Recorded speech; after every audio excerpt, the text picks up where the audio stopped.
Bitter criticism. Sunday afternoon. Reading Genocide Dossier.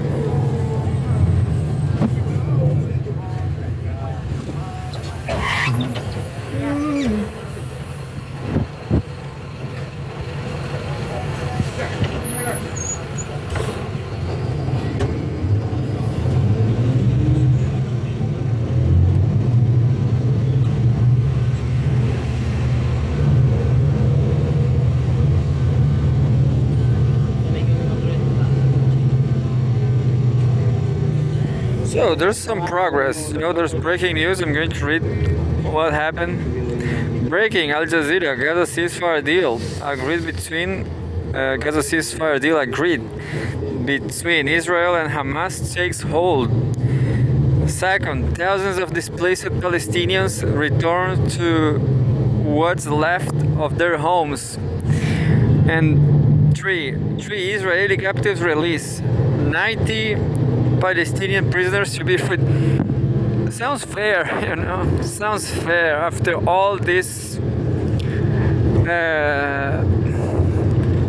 nightmare, after all this chaos and devastation, all this hell. This is positive. Top stories, live updates.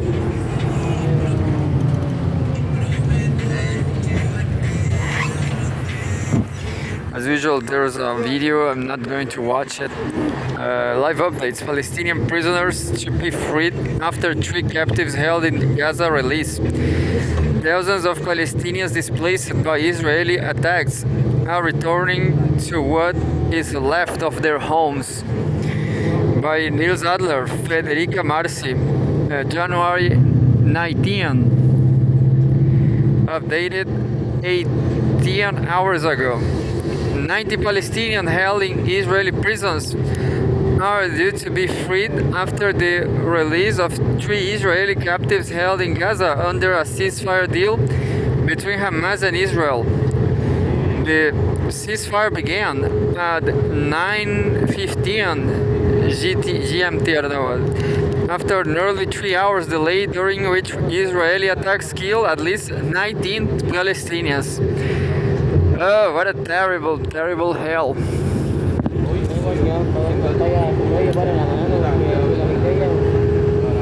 But here we go.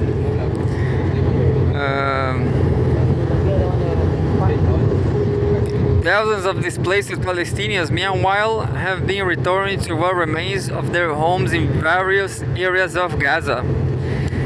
Israel's war on Gaza has killed at least 46,913 Palestinians and wounded 110,750 since October 7, 2023. At least 1,139 people were killed in Israel during the Hamas-led attacks that day, and more than 200 taken captive. 10 minutes ago, a few seconds ago.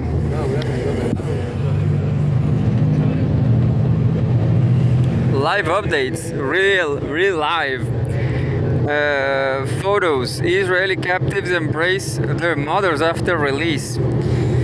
Released British Israeli captives Emily Damari uses a phone with her mother, Mandy, after being held in Gaza on January 19, 2025. So, a positive image. But what about the Palestinians? Isn't this is just too much? Released Israeli captive Doron Steinbrecher embraces her mother Simona. Released Israeli captive Romi Gonen is embraced by her mother Meirav. So just Israeli people. 10 minutes ago.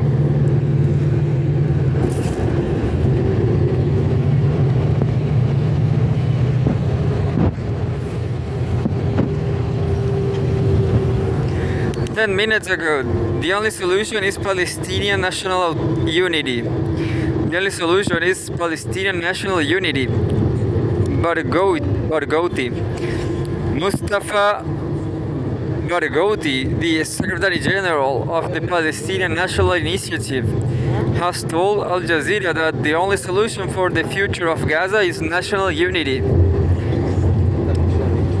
Quote, the best solution is a very clear formula that we agreed about in Beijing Agreement, which says that a national consensus government should be formed immediately, he said. The deal finalized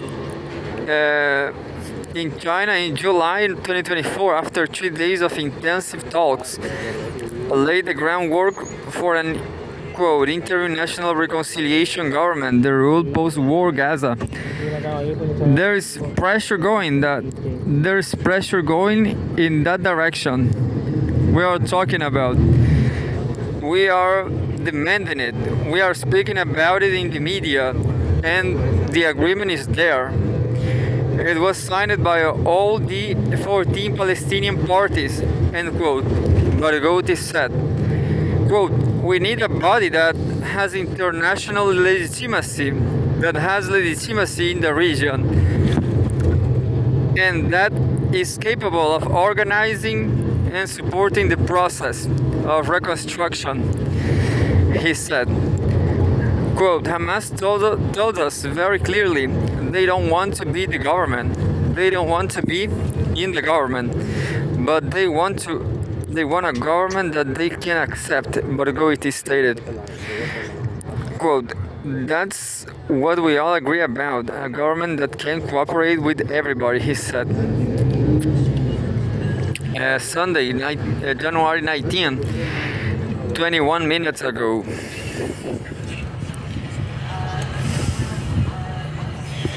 Qatar's Prime Minister welcomes Gaza ceasefire on phone call with Blinken. Qatar's Prime Minister Sheikh Mohammed bin Abdul Rahman Al Thani has spoken over the phone to U.S. Secretary of State Antony Blinken, praising the strategic relationship between the partners that was instrumental in achieving a ceasefire in Gaza. In a statement, Sheikh Mohammed expressed his intention to have Qatar continue to play a role in making sure that the ceasefire is upheld on both sides and that the exchange of captives and prisoners continues.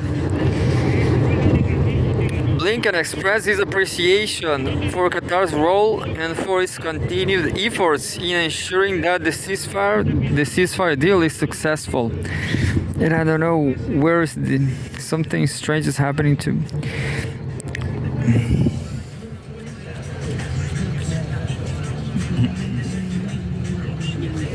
Oh, this Xiaomi phone is broken, I guess. Al Jazeera wasn't responding. The app, there was a problem with the app.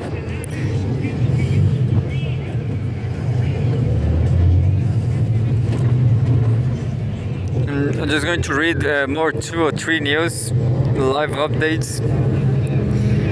Try to remember what I just read. Reconciliation, the Israeli reconciliation.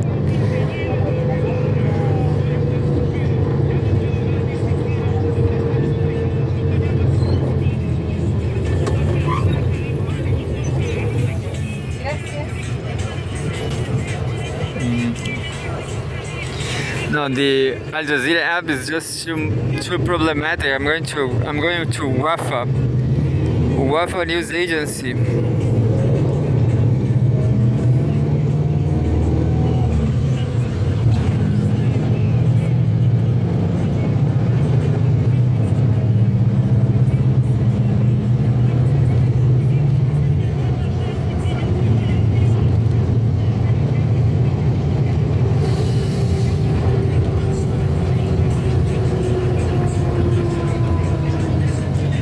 Wafa News Agency update: Palestinian child shot dead by Israeli forces, bullets in Nablus.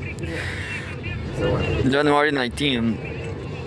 Nablus, January 19, Wafa News. A Palestinian child was shot and killed on Sunday evening during the Israeli occupation forces raid on the town of Sebastia, northwest of Nablus. The Palestinian Red Crescent Society, PRCS, said that a 15-year-old child was shot in the chest with live bullets during the raid on the town.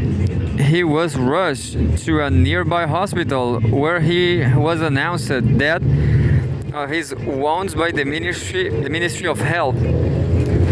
In turn, the mayor of Sebastia, Mohamed Hassan, said that the occupation army fired live bullets, sound bombs, and toxic tear gas towards local residents and their homes during the confrontations, causing several suffocation cases among residents.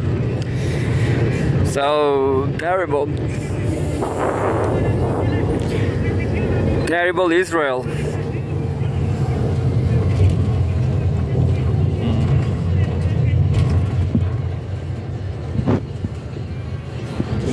The last one from Wafa News: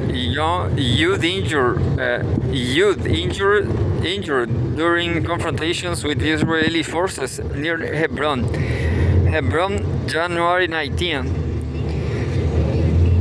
A young man was shot with live bullets and others suffocated on Sunday evening during confrontations with the Israeli occupation forces in the town of Edna, west of Hebron. The head of the Red Crescent Society in the town of Edna, Muammar Tamimi, said that a young man was shot with a live bullet in his hand and was taken to the hospital, while a number of people suffocated and were treated. In the scene during the confrontations that erupted after the occupation forces stormed the town of Edna.